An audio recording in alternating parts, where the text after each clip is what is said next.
I'm Mike Weir, Chief Revenue Officer at GTM, the world's largest and most trusted software marketplace. And welcome to Go-to-Market Innovators, the series where we sit down with B2B revenue and marketing leaders to learn about the successes they've had, the challenges they've faced, and how they've used technology to create an aligned sales and marketing organization to drive their businesses forward.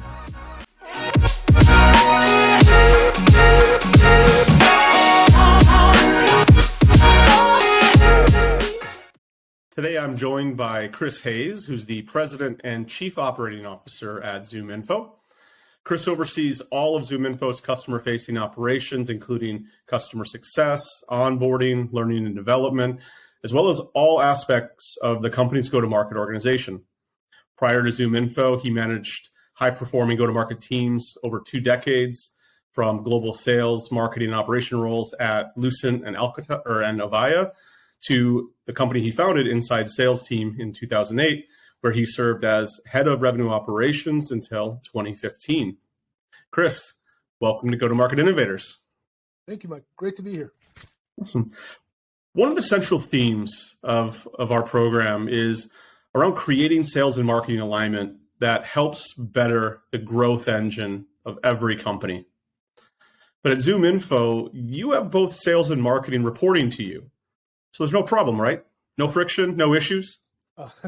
I wish that were the case. I mean, I've got great teams on both sales and marketing, but just like a lot of the customers that, we serve and work with, bringing sales and marketing together, even when they're under one umbrella, so to speak, has its unique challenges. The way I think about it is everybody's got a role to play in the funnel development from, MQL to dollars sold.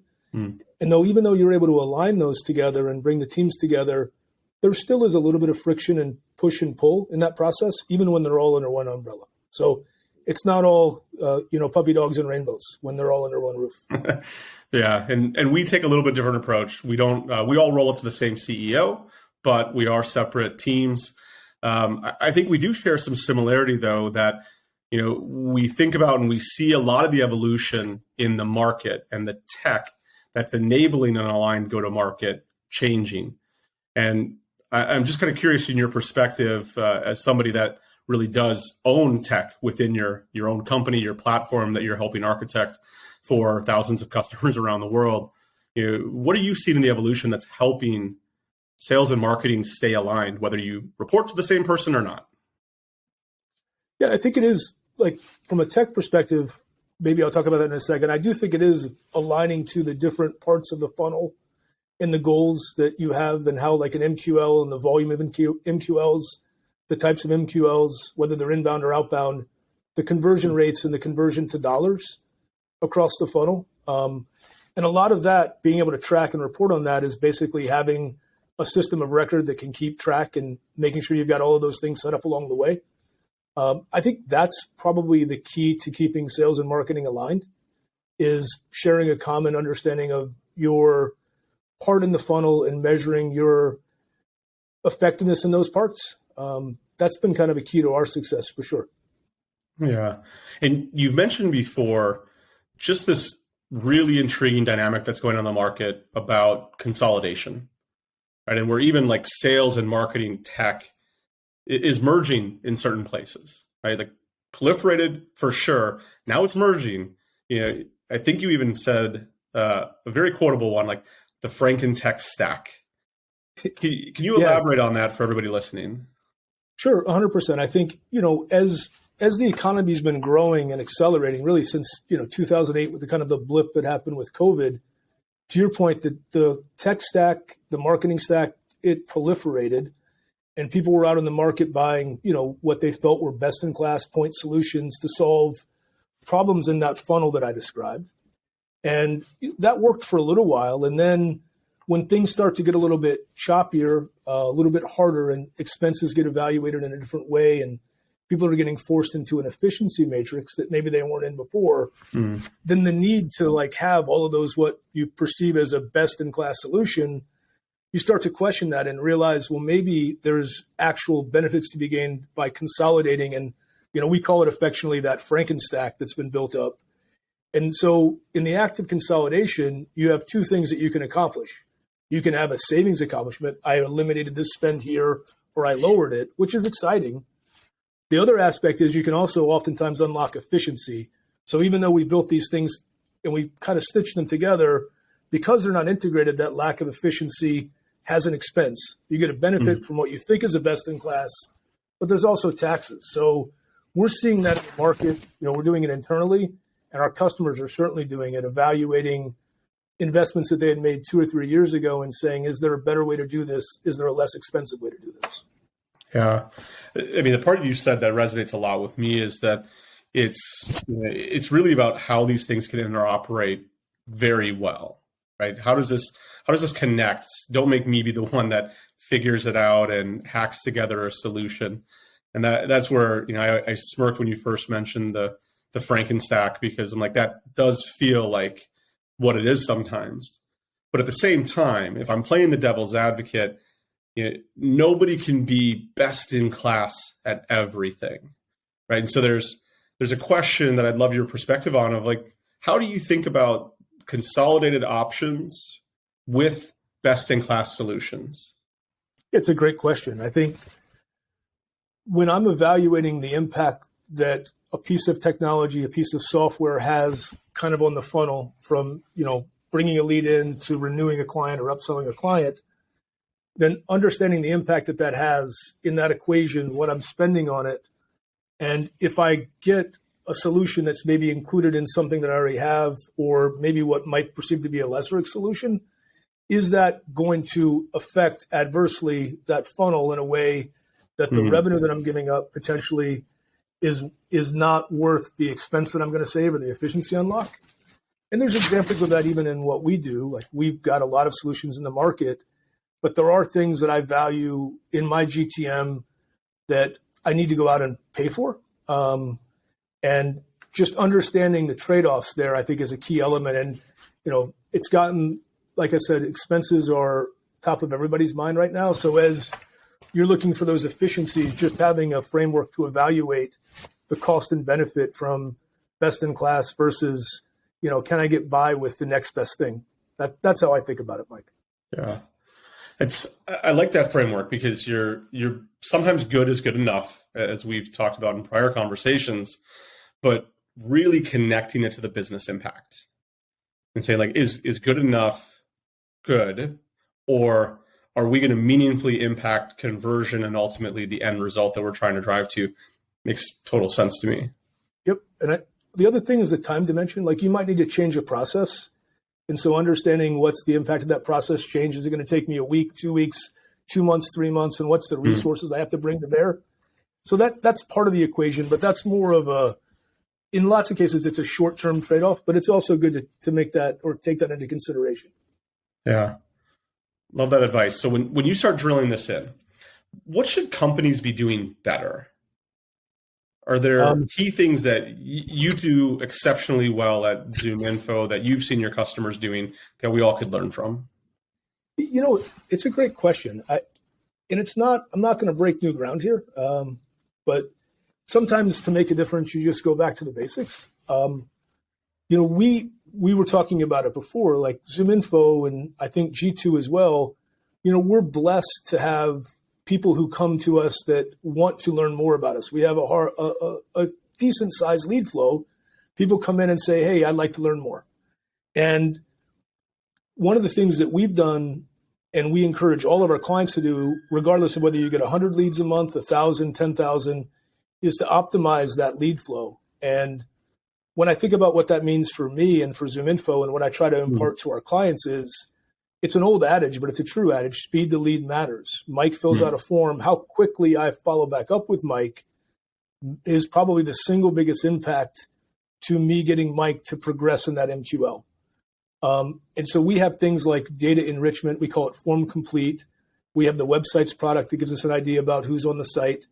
But using those to build out that kind of best-in-class lead follow-up thing, I think that's one thing that a client or customer could do fairly quickly, fairly effectively. And it, again, depending on the lead volume, it has a major impact. And, we're always running experiments where we'll go out and we'll and don't be mad at me. I think we haven't done it at G2, but we've probably done it to some of the people who are listening to the call.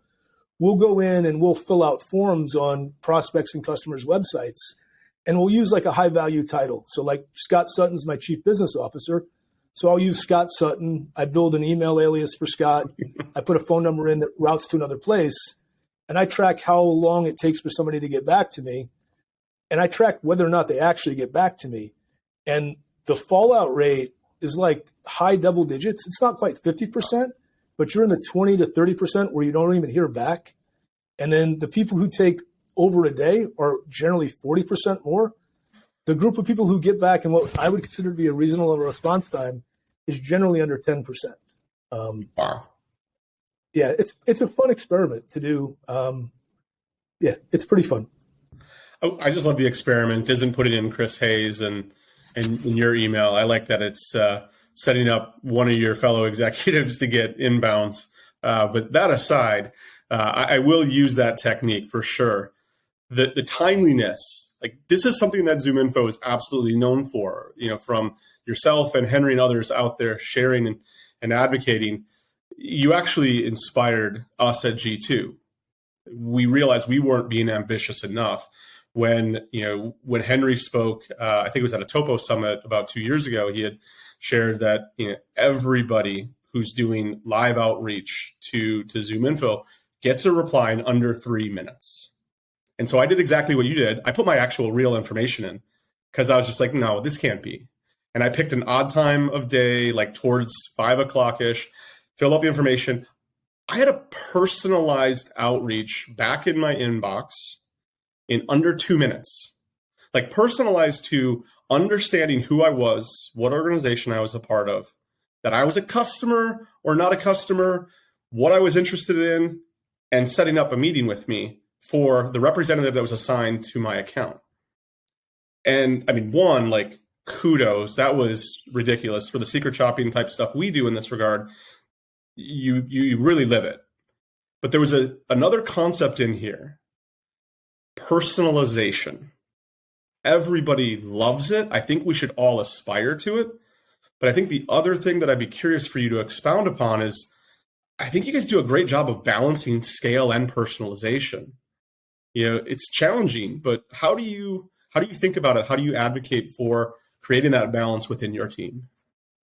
It's a great question. And I think we do really well at it today, but it's also something that when we talk with my leadership team, I think we're always striving, can we do better here? And the way I think about it is the benefit that I'm going to get from like hyper customization, is that benefit worth the time and the commitment that I'm going to spend to do it? Or if I take a message and I maybe make it a little bit more generic, and that allows me to do it at scale, at a larger scale, and I'm only going to lose a little bit because I'm not quite as hyper customized, then that's the trade-off that we try to get to. So we'll get in a room, we'll figure out a message that we want to get to, and it'll start off hyper customized, and then we'll spend time talking about how can I deconstruct that to where I'm not losing anything but allowing me to scale. And then if we can do that, great. If we can't, then we realize it's probably worth spending that extra 10 minutes to actually get that message out and to make it the benefits of the customization. The other thing that I think we've done a really good job of, when you talk about scaling, I talk about it in context. So like Mike, you and I talk a lot. So if I were going to send you a message, I would need to be aware of the things we've talked about. Yep. Now, if James Roth, who works for me, were to send you a note and reference some things about G2 and maybe our relationship, it would not need to be as contextually aware. Mm-hmm. So we also think about, where does the message come from? And where does that give me the ability to not be fully contextually aware of the conversations that might have been happening? And that, if you kind of weave that together with customization and lack of contextual availability, you get a pretty good outcome and a pretty scalable outcome. Yeah. And what I keep hearing as well, though, is a mastery of the data behind your go-to-market. because everything you're sharing, there's an implication that it's like, what your open rates are going to be, what your conversion rates are going to be, or at least you have projections of it. And then you're out there, you're testing and you're seeing like, how do we live up to those projections? That's interesting. Like how, did you start from baselines? Like, how do you think about, the target you want to reach and how much more you can get if you personalize? We do. We you have to start somewhere. To your point, you got to have like you have to have a start. And then we measure, if you think about like an outreach sequence or a workflow that has maybe calling steps or not calling steps, when you do that enough over time, you start to see, to your point, you start to see your open rates, you start to see your reply rates. And then we add a dimension on ours, we call it a meeting rate or a demo rate. And so when we send out a sequence, we're able to measure and benchmark that. How well did that do versus kind of the baseline in that persona, in that segment, good or bad? And if we've done really well in something, then we figure out, to the best of our ability, we figure out what that is that caused it, and we carry that forward. And if we've done poorly, we modify it. Another element that we've done, and not everybody talks about it, and I think it's important, if you're lucky enough to have an SDR team that's actually working the phones for you, one of the things that happens is when you drop stuff into a sequence or a cadence, and then you think about call coverage against it. So let's say I drop 10,000 leads or contacts into a sequence, and I don't call them, I just rely on email to carry it, then that meeting rate is going to be materially lower. If I add a call coverage segment, depending on the amount that I've covered, that I call 30% of them, 40% of them, that has obviously an impact on the meeting rate. And when you can kind of see those things coming together, where the active and email plus a call gets to the outcome that you want, it gives you an idea about where you want to spend that outbound resource, the outbound SDR resource. It's another way to think about where to effectively use them. Yeah. Love that. I think one of the things I'm curious about is I feel like you were alluding to it, of how much are you thinking about this across marketing, BDR, and AE? Because it feels like you're customizing and you're thinking about it across who's doing the activity, how much should it be personalized, and just curious if you had any feedback for the group on that. Yeah, 100%. I think about everything from a funnel perspective generally. I think I dream in funnels. So when I think about the SDRs and like the broad TAM, that's really where I want to go for scale and maybe forego that hyper customization. But when I get into, like, we're not afraid to market into our existing opportunities, which is something that wasn't always the case when I first started here. Like the AEs or the AMs, where it was like sanctimonious. You stay away from my ops. These are mine. Marketing, stay away. We've gotten to a point now where we've built that trust. But when we do that, when we're marketing into an opportunity that's maybe stalled out, maybe we need to get a little bit more people in the buying committee, that's where that customization and specialization matters more. So I think about it as just the funnel, like where I spend my time, where I've got a broad opportunity. I'm not going to do any real harm here if it's not spot on, versus to where if I've got an opportunity that's worth $100,000 and I send an email that's like not really well written or not contextually aware, I'm going to do damage. But if I nail it, I have an opportunity to progress it. That's where we spend our time. Love it. So to execute a sophisticated go-to-market like that, what role does tech play in unlocking these strategies? And, what are you most excited about in the tech that's out there? From, let's start from just even in your own platform, because y'all are building launching a lot of great stuff. So start there, and then let's work our way towards, what else is out there that has you excited? Yeah, no, that's a great question. I think when I think about where we are from a ZoomInfo perspective, maybe I'll start with the Sales OS piece, which is the product that we have mainly in the market. That's what people know ZoomInfo for. Is we call it Sales OS. That's the integrations that we're building in and the workflow aspect of it. So a good example for that for me is the integration that we built with G2 Crowd. So, G2's got this amazing intent product that, the way I think about it, is it's really close to revenue. It's close to deal. If somebody's on G2 researching a competitor or comparing things, and that's an open opportunity that you have, like that's a super impactful event. And so by building an integration into G2 into Sales OS and with our workflow product, I'm able to automate a sequence that says, if Mike Weir is in an open opportunity that's in sales stage purchasing decision, and he's on the G2 crowd site comparing me to a competitor, then take this action. And that action can be in an email. That action could be drop a display ad to G2 crowd. That option could be have an SDR call or just send an email alert to the AE. And those things are like set them up and forget them. So you can build that process. You can just automate it and run it. And the lift that you can get out of like democratizing those plays is pretty powerful.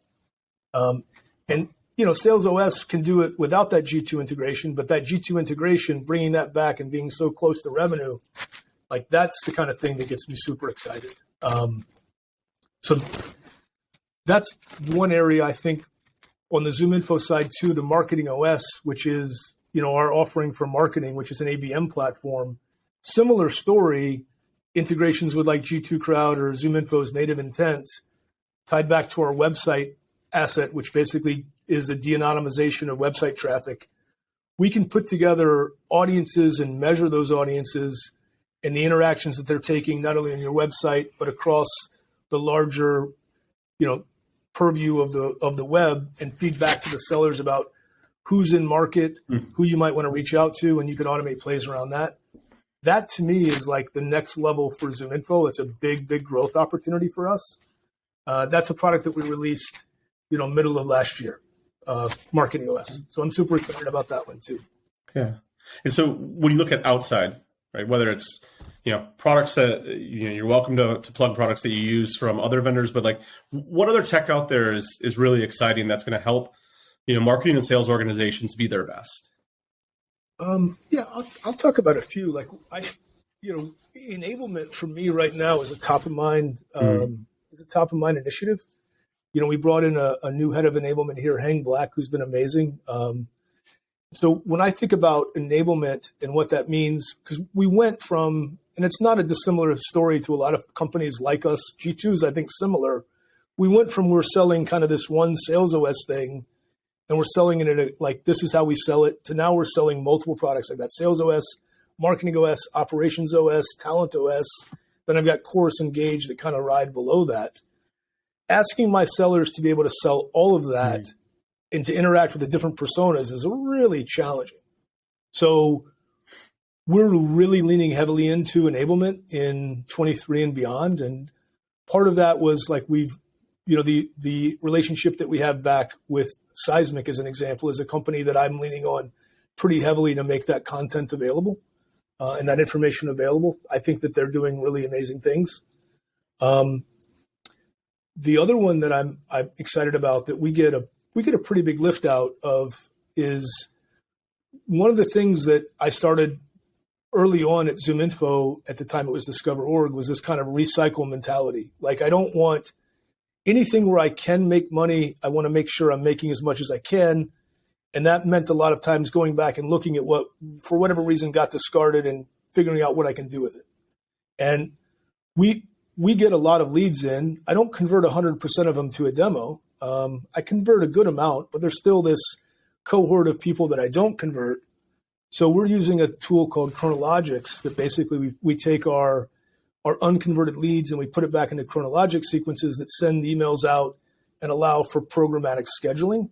And it's a scale tool, and I do pretty well with that in a recycle motion. I make real money from that. I hope they're not listening because they're going to charge me more. Yeah, we'll see. It'll be a great little test to see if you get a personalized outreach shortly after this drops. But no, thank you so much for sharing those insights around the tech that's helping empower a really strong, sophisticated go-to-market strategy. I know we could keep going forever, but we got to wrap. And I'm really curious, like, what's that one additional thing? Any final takeaway that you would love CMOs and CROs thinking about every single day?